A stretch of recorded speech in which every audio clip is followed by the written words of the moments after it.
Yo, what's good, boys? It's Thread here, and today I'm going to be making the most requested video on this channel by far, a debuff tutorial. Now, originally, I was never going to record this because whenever people would ask me to make one, I kind of had this mindset that if I told everyone the way I played, then I would be much more predictable and ranked. And at the time, I was sweating leaderboards, and I really just wanted to queue with the most confidence possible. But lately, this game's been dying out, and I haven't queued Debuff competitively since all the way back to the beginning of Season 10. And seeing how there's nobody really grinding it, or at least attempting to improve at it, I thought it would be better late than never to go through a few tips and the ways that I go about playing it.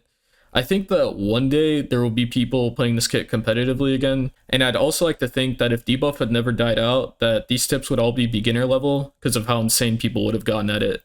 Lastly, before we get into it, no matter how long I work on this video, I'll definitely leave something out, so I'll answer any questions you might have down below. But yeah, let's get into it. Alright, so the first thing that I want to cover is something that I feel like a lot of people overlook, which is pacing. Say it's the beginning of the fight, and you both run in, and you miss your first debuff. This could be because the person you're fighting pulled out of it, or maybe they just had really unpredictable movement, but at this point, it's really easy to tilt and immediately refill more debuffs to try and land another one. Say that one misses as well, and you try to land another one, and then all of a sudden, you've wasted almost all of your debuffs in the first half of the fight, and you don't even have any left over when you may need them the most at the end. If I queue someone up in ranked who may not be the most confident because maybe I beat them a few times prior, or maybe they have relatively low elo or experience, I'll usually let them make the first move, and then if they miss their first debuff, then I'm constantly just trying to make my movement as annoying as possible to read. And then a lot of the times I can get them to use most of their debuffs by the time I've only used one. And then at that point, I know I'm in the lead, and unless I miss the rest of mine, I've pretty much already won in the first minute of the fight. The way to prevent this from happening to you is just by having good pacing. If you miss one debuff, it's not the end of the world. You just need to keep playing and hopefully dodge theirs as well. Then when it comes down to when you would normally throw your next debuff, your pacing is good, and you'll have debuffs for the end of the fight as well. Sometimes I don't even think about throwing my first debuff until they do, because I want them to make the first move, so then I can capitalize and control the pace of the fight. I think pacing is really important if you want to work on consistency, and it takes a lot of self-control, especially if you miss your first debuff and they land theirs. But at the end of the day, in my opinion, I think it's very useful.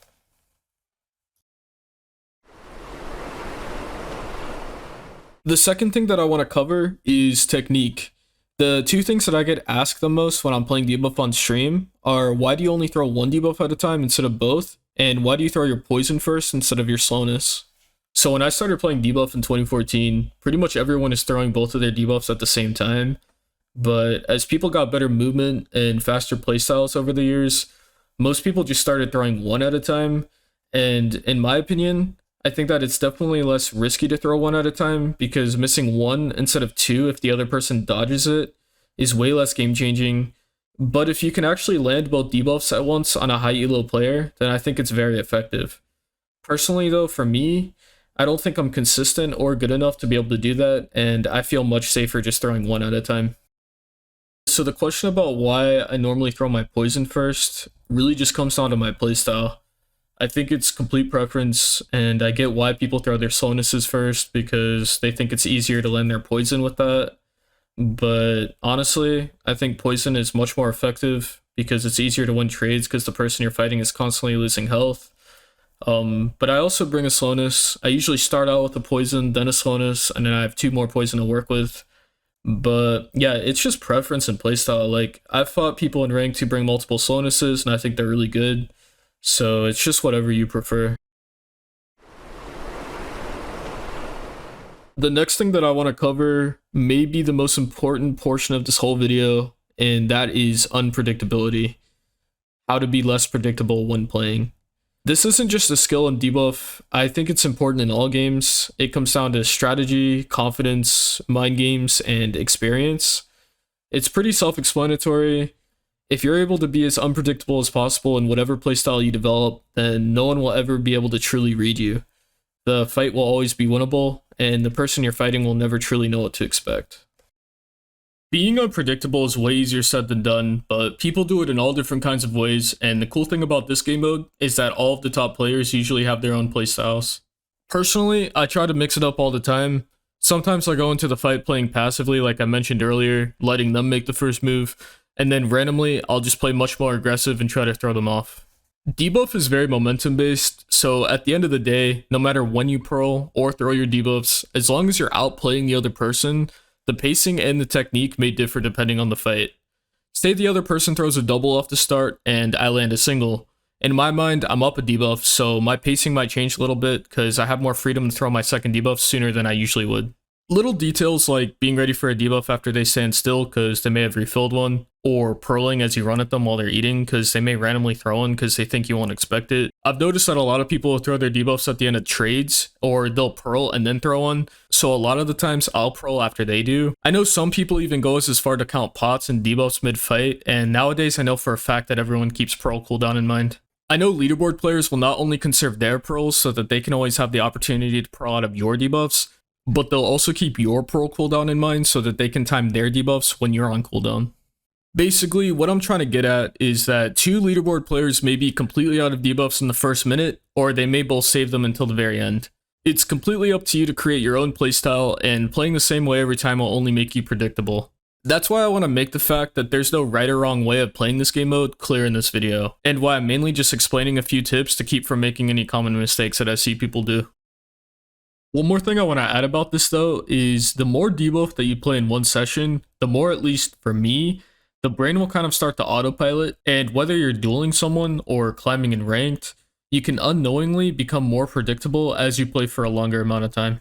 So I suggest only playing a few ranked fights at a time, because the more you play, the more tilted you can get, the worse your mental gets, the more predictable you'll be, and that leaves you with a way higher chance of losing the fight.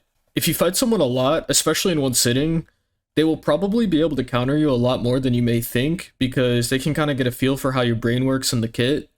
But a way that I try to overcome this is by trying to figure out their playstyle before they figure mine out, and that way the momentum is completely in my control, and I can play with a lot more freedom. But yeah, it can be pretty challenging. Alright, so the final thing that I want to cover is conservation, specifically with pearls and health pots. Something that I picked up on almost immediately after coming back in late 2020 was that people were using pearls in this kit way more than before. Again, back when I started playing, people are throwing both debuffs at the same time. I feel like they were playing a little more casually back then, but pearls weren't really a win factor. They were used more to get out of corners or to go and repot or something like that, but nowadays they have a way bigger influence on this kit. Regarding pot conserving, I think most people have a pretty good understanding on it nowadays, but just a real quick, each health pot heals 4 hearts, and then you regen half a heart every 2.5 seconds. So say you're left with like 6 hearts left after a trade, and both of you need to respeed or eat or something like that. Don't instantly heal yourself, and let the natural regen heal you as much as possible. And then like generally, if I'm under like 5 hearts, I'll pot. Even like in those small gaps when I get a refill and stuff, I always try to let the natural regen heal me. But yeah, that's pretty much it. Again, I probably left some things out, but these are just the things that came to mind when making this.